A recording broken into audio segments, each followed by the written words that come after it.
विद्यार्थियों, अब मैं आपको कक्षा 12 का फिजिक्स का सबसे पहली यूनिट स्टार्ट करने जा रहा हूँ। उसका नाम है इलेक्ट्रोस्टैटिक।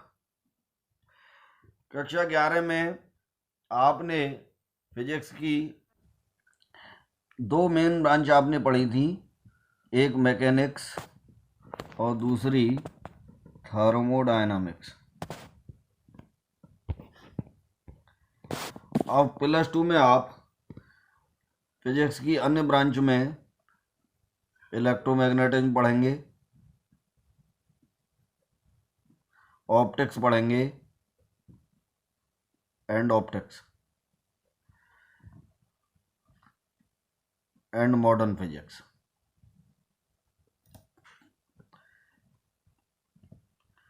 ये ब्रांच आप पढ़ेंगे। तो अब मैं इलेक्ट्रोमैग्नेटिज्म का एक हिस्सा है इलेक्ट्रोस्टैटिक।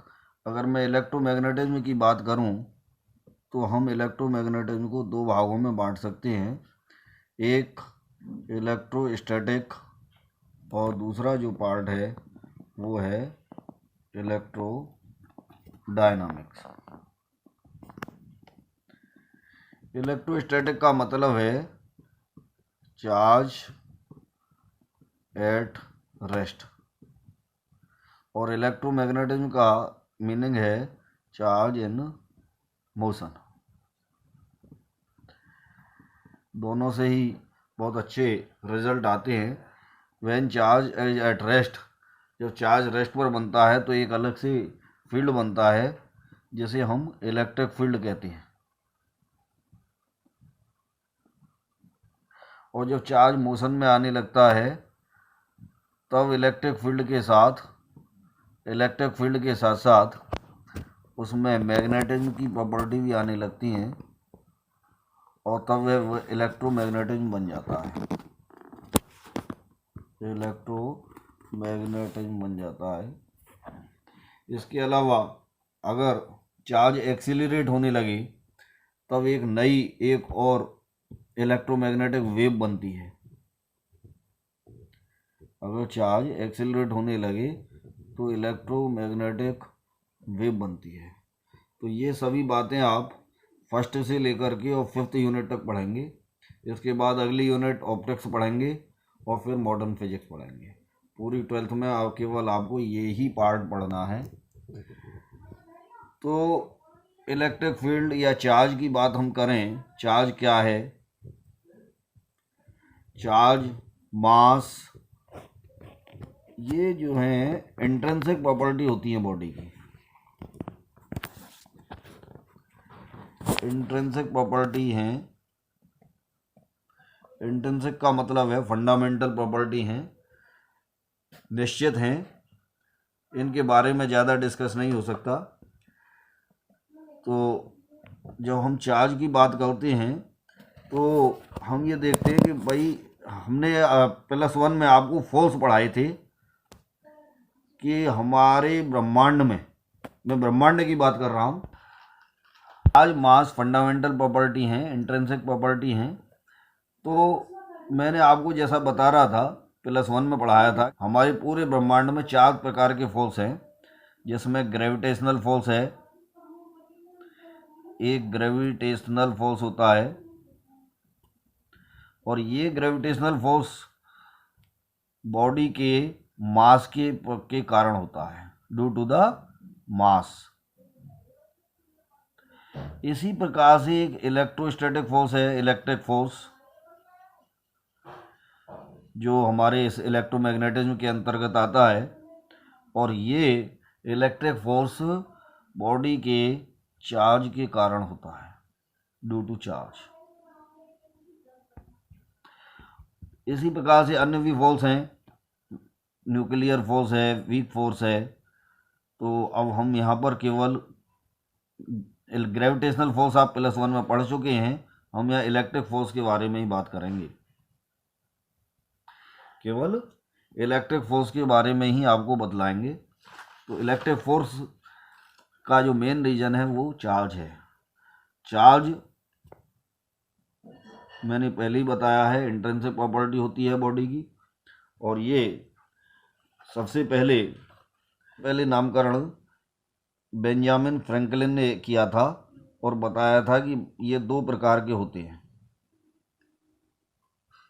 एक पॉजिटिव चार्ज और दूसरा नेगेटिव चार्ज।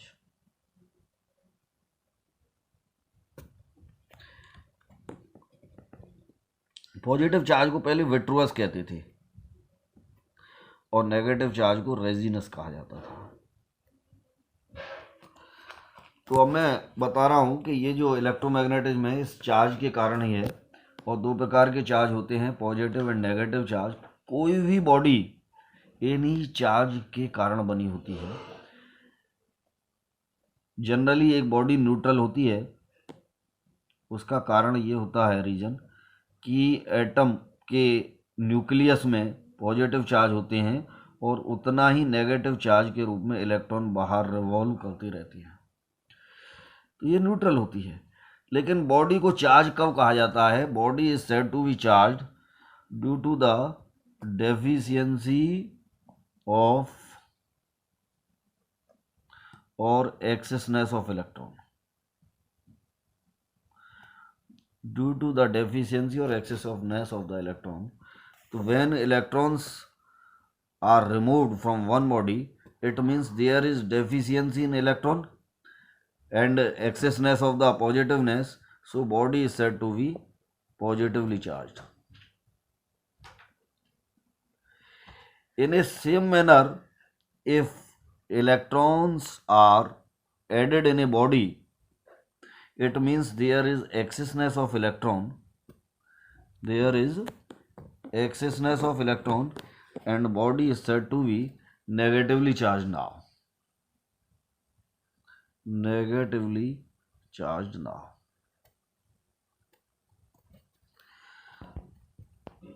सबसे पहले 600 BC, 600 ईसा पूर्व, एक थेल्स साइंटिस्ट ने देखा, बहुत बड़े साइंटिस्ट थे। तो थेल्स ने सबसे पहले देखा कि अंबर जो एक सब्सटेंस है उसको जब वूल के साथ रब किया गया तो उसमें स्मॉल पीसेज ऑफ पेपर को अट्रैक्ट करने की प्रॉपर्टी आ गई। अंबर को इलेक्ट्रम भी कहा जाता है और इसी इलेक्ट्रम से एक शब्द इलेक्ट्रिक ओरिजिनेट हुआ। तो इलेक्ट्रिक की ओरिजिनेशन अंबर से हुई, जो सबसे पहले थेल्स ने देखी थी। चार्ज जो शब्द है वह डॉक्टर विलियम गिलवर्ट के द्वारा दिया गया, और जैसा कि मैंने पहले बताया था कि चार्ज टू टाइप्स के पॉजिटिव और नेगेटिव हैं, इसका नामकरण बेंजामिन फ्रैंकलिन के द्वारा किया गया। तो अब मैं बात करता हूँ इलेक्ट्रोस्टैटिक की। इलेक्ट्रोस्टैटिक प्रोड्यूस करने के दो प्रमुख तरीके हैं, एक तो बाई फ्रिक्शनल इलेक्ट्रिसिटी और दूसरा जो मेथड है that is by induction. Frictional electricity, what is frictional electricity? Frictional electricity means when two frictional electricity means electricity developed by friction when two suitable insulating bodies, insulating हम इसलिए ले रहे हैं कि जिससे वो कंडक्टर ना हो, कंडक्टर में चार्ज फिल हो जाता है। when two suitable insulating bodies are rubbed with each other, then electrons transfer from lower work function body to higher work function body। तो जो इलेक्ट्रिसिटी डेवलप होती है वो फ्रिक्शनल इलेक्ट्रिसिटी कहते हैं। तो सुइटेबल का मतलब यही है कि दो बॉडियों में एक बॉडी का वर्क फंक्शन लोअर होना चाहिए जिससे कि इलेक्ट्रॉन उस बॉडी से इजीली निकाली जा सके, और दूसरी बॉडी का जो वर्क फंक्शन है वो हाई होना चाहिए जिससे कि इलेक्ट्रॉन इजीली से ना निकले और वो उसमें आ जाए। तो जिस बॉडी से इलेक्ट्रॉन निकलता है वह पॉजिटिवली चार्ज हो जाती है, और जिस बॉडी पर इलेक्ट्रॉन आता है वह नेगेटिवली चार्ज हो जाती है। वर्क फंक्शन का अर्थ पहले भी बता चुका हूं मैं आपको, फिर बता रहा हूं। वर्क फंक्शन का मतलब minimum energy. Minimum energy to remove electron from a substance.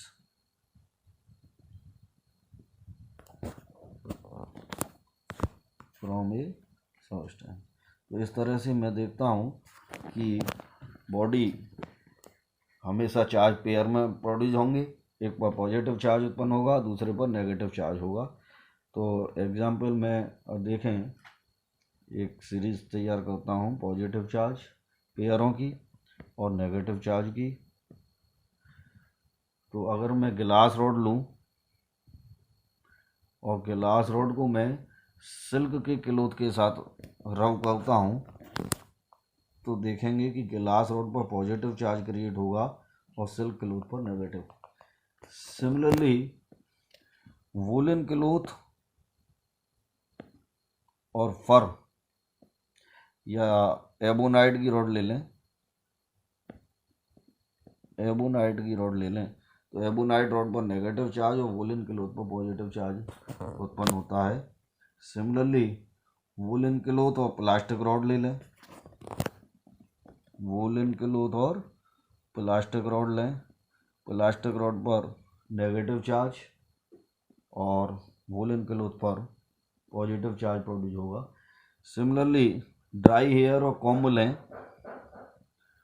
Dry hair पर पॉजिटिव चार्ज और कॉम्ब पर नेगेटिव चार्ज प्रोड्यूस होगा। मैं आपको एक एक्सपेरिमेंट भी करके दिखाता हूँ किस तरह से चार्ज की प्रॉपर्टी क्रिएट हो जाती है कॉम्ब और ड्राई हेयर के साथ। एक मैं कॉम्ब लूँ तो मैं ड्राई हेयर के साथ रब करूँ तो कॉम्ब में चार्ज प्रोड्यूस हो जाएगा, नेगेटिव चार्ज, और इस पर मैं अगर स्मॉल बिट्स ऑफ पेपर रख दूँ तो वो जो स्मॉल बिट्स ऑफ पेपर को ये अट्रैक्ट कर लेगा। तो इससे पता लगता है कि कॉम्ब पर चार्ज क्रिएट हो गया है।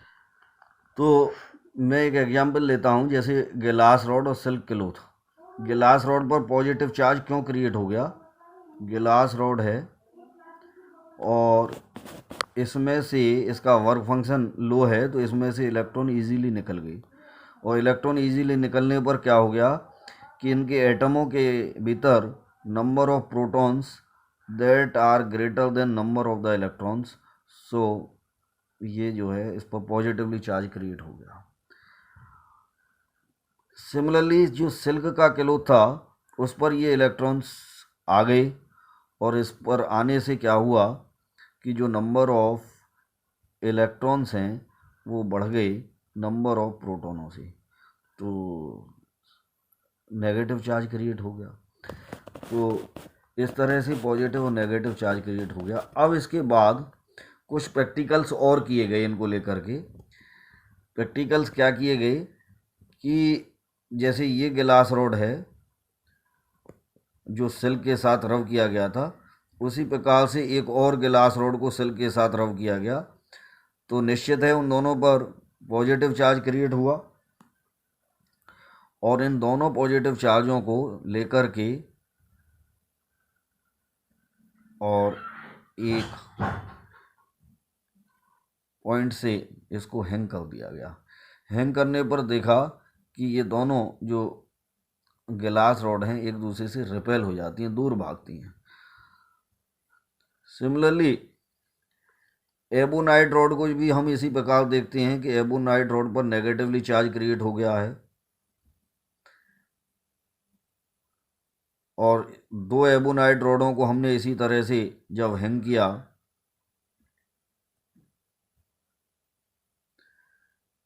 दो चार्ज एबोनाइट रॉडों को इसी प्रकार से जब हमने हैंग किया तो देखा कि ये दोनों भी एक दूसरे से रिपेल हो जाती हैं। तीसरा एक्सपेरिमेंट ये भी देखा गया कि ये गिलास रॉड ली और दूसरा चार्ज एबोनाइट रॉड ली। गिलास रॉड पर क्योंकि पॉजिटिव चार्ज है और सिल्क पर नेगेटिव चार्ज है, और जब दोनों को हैंग कर किया गया तो ये दोनों एक दूसरे के पास आ गए, अर्थात अट्रैक्ट करने लगे। तो इन सब के साथ चार्ज की कुछ प्रॉपर्टी क्रिएट हुई। तो मैं अब चार्ज की कुछ प्रॉपर्टी के बारे में आपको बतलाता हूँ। Properties of charge. Properties of charge, तो चार्ज की सबसे पहली प्रॉपर्टी थी charge is an intrinsic property of body, fundamental property है ये। Charge is an intrinsic property of body.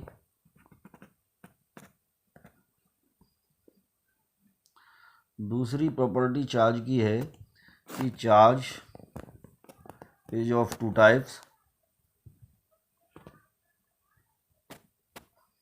Number एक positive charge and negative charge. Third, क्या देखा हमने अभी एक्सपेरिमेंट के द्वारा देखा था कि जो लाइक चार्ज हैं वो क्या करते हैं, एक दूसरे को रिपेल करते हैं। Like charge repel each other and unlike charge attract each other. Unlike charge attract each other.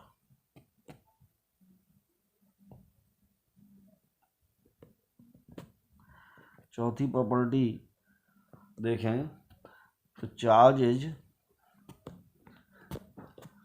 Invariant in nature.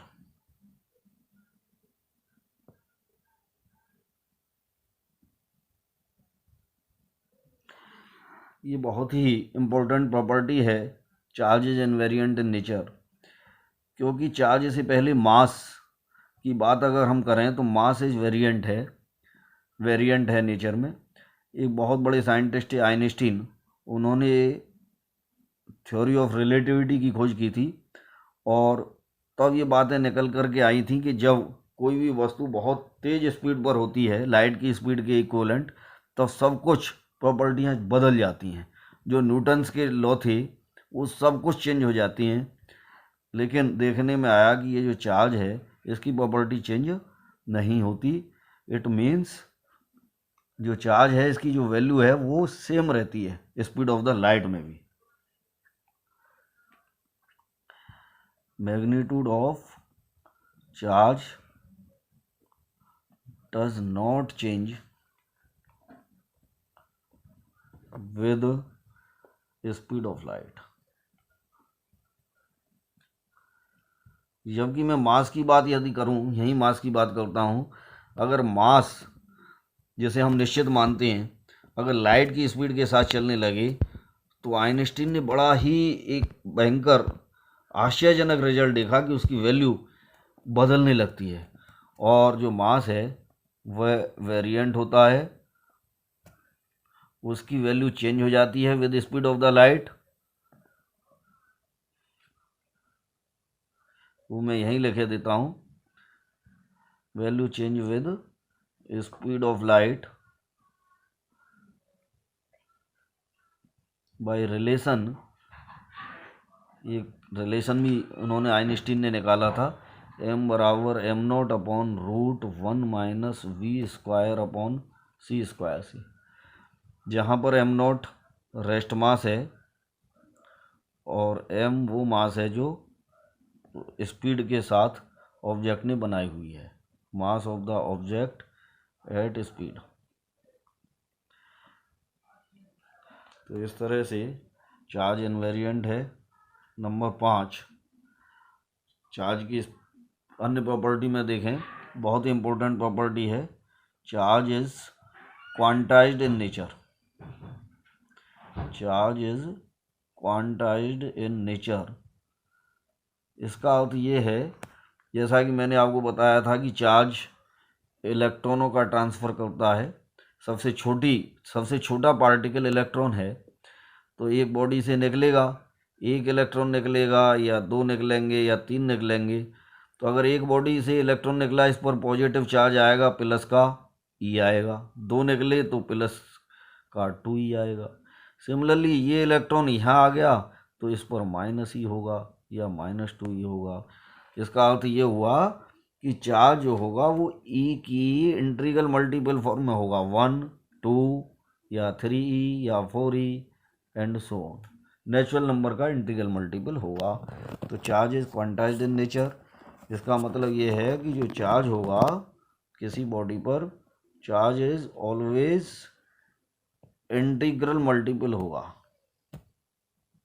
Integral multiple of smallest unit of charge, smallest unit of charge.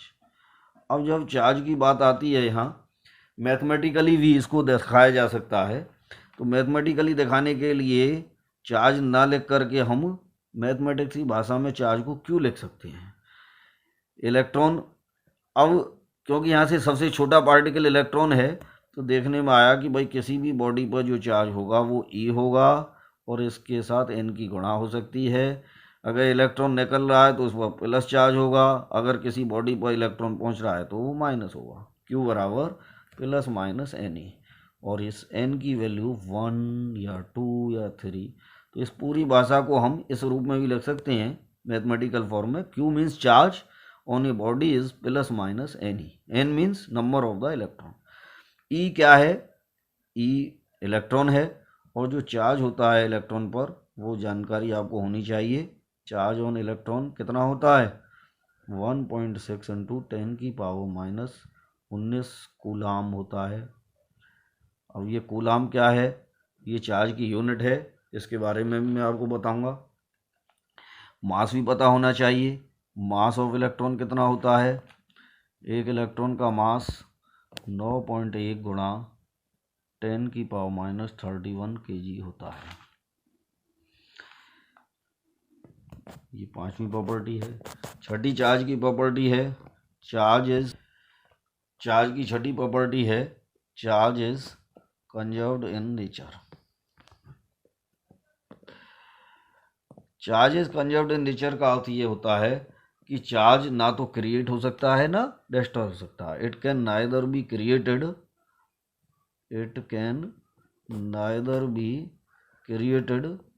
Nor be destroyed,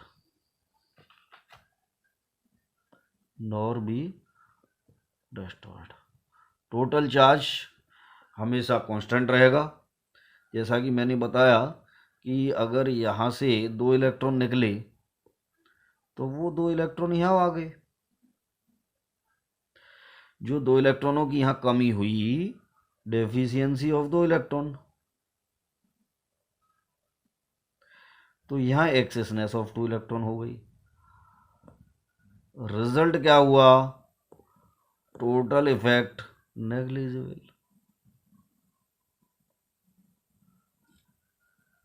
नील। तो इसे हम कहते हैं total charge is conserved in nature.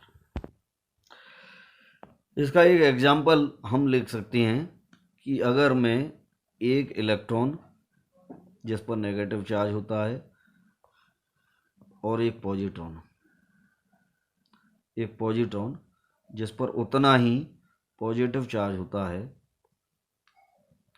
दोनों को मिलाएं तो दोनों मिलकर के 2 गामा फोटोन बनाते हैं,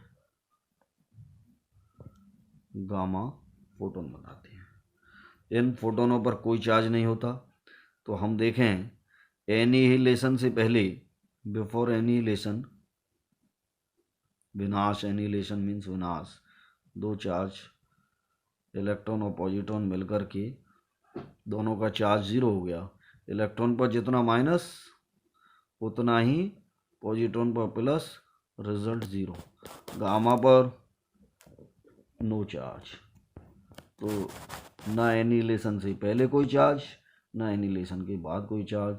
इससे सिद्ध होता है कि charge is conserved in nature. तो आज प्रॉपर्टी ऑफ चार्ज के बारे में बताया है, और आगे की वीडियोस में और चार्ज के बारे में और डिटेल से बताएंगे। चार्ज से होने वाले इलेक्ट्रिक फील्ड के बारे में बताएंगे, डायपोल बताएंगे, डायपोल के द्वारा कैसे इलेक्ट्रिक फील्ड क्रिएट होता है, इलेक्ट्रोस्टैटिक पोटेंशियल और कैपेसिटर तक सारी बातें बहुत डिटेल से आपको आगे बताऊंगा। Thank you.